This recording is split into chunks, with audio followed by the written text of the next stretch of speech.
Aloha, this is Skye with FNN, Feminist News Network, the feminist news that's right for you. Welcome to the Rainbow Room. Thanks for watching, thanks for joining, thanks for subscribing. And if you haven't, please do. And don't forget to share. Alright, so what's important in feminist news today? Well, now that we have over 100 women historically voted into office this past election cycle, we are now triply concerned with the over 50 that were elected based upon their progressive values in wanting Medicaid for all. Now, these people have voted Nancy Pelosi 203 over 32 to be the House leader again, with nobody running against her. Now, Barbara Lee, who we wanted to run against her, did run for the 5th seat in the House, but was beat out by Hakeem Jeffries, who is what? A Clinton lover. Ugly, ugly, ugliness. You know that is a corporatist. You see, this is what I'm saying, people. Barbara deserved that, at least. And that was for not going against Pelosi, which she probably knew was a bad choice, seeing that she's a big money maker, and big money makers like her, and like Wasserman Schultz. It seems like those people have people to keep you from running against her. Now, if this is the case, we know that the Dems are misplaced. So what do we need to do? I'm going to say it again. I like what OJ is talking about.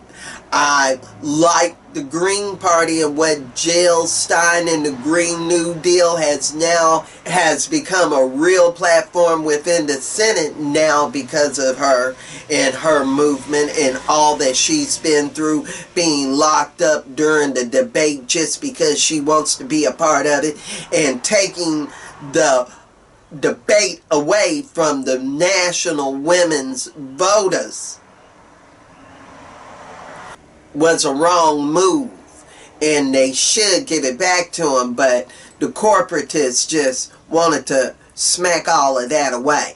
So this is a total coup, and Hillary thinking that she's going to talk enough to where she wants to run again would be a misgiving. And Bernie is having his Bernie Institute right now, and they're talking progressive strategies. But is there a caucus of Black Lives Matter at that Progressive Standards Institute? Is there anybody that's talking about abolishing ICE there, that is standing up for Palestine? You know, if there is, we haven't heard much about it. I'm going to tell you that. Now, he wants to talk Medicare for all at that summit and what they're doing to end the war in Yemen. But the things that I have just mentioned, the systemic killing of black people across America, and the growing of white nationalism within the police and national forces, needs to be looked upon.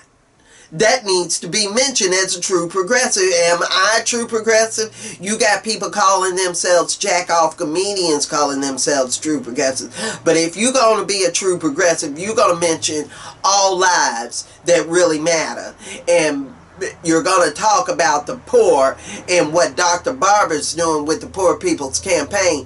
I don't see him being at the Institute. Was he invited? I just want to know. That's all I'm saying. Now, with these type of things going on, we got to question who are really progressives now. So what I'm trying to tell to you is real progressives are for Medicaid for all, but they're also for all the other issues. Not just spouse them like AOC and then say that she's for Pelosi. You can't just spouse them and say that you're not for that. Now, we also have Native American women, Muslim women, and one progressive black woman that got elected. Now, these women need to come forward and stand forward. And I'm talking about, you know, I don't know how progressive Holland seems to be because she was backing Pelosi also. But Rashida Tlaib and Omar and Alana Presley need to go ahead and come out and work a new progressive caucus. And even better, we need to create a new party that isn't corporatized. This two-party system isn't working if we're still allowing the same damn old people that put us in this mess. Now, I'm talking about if you wanted somebody that was mature, Barbara Lee was it, because she's been progressive ever since 9/11 and talking against it. And knowing that it was a coup ready to go on with the Gore election. And she always stood for the rights of the environment and against war. So, what has Pelosi always stood for? Making more money than anybody. And that's all she's ever done. And if you agree with me, contact me at FeministNewsN@gmail.com. Don't forget to like and subscribe to my YouTube channel and Facebook page, Feminist News Network. And don't forget, it's the holidays, so I look forward to seeing you buy some and donate to FNN by getting the FNN Feminist News is for Everyone t-shirt.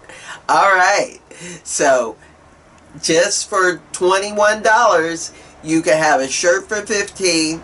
It costs $6 to ship, and you got it sent to you straight from Hawaii.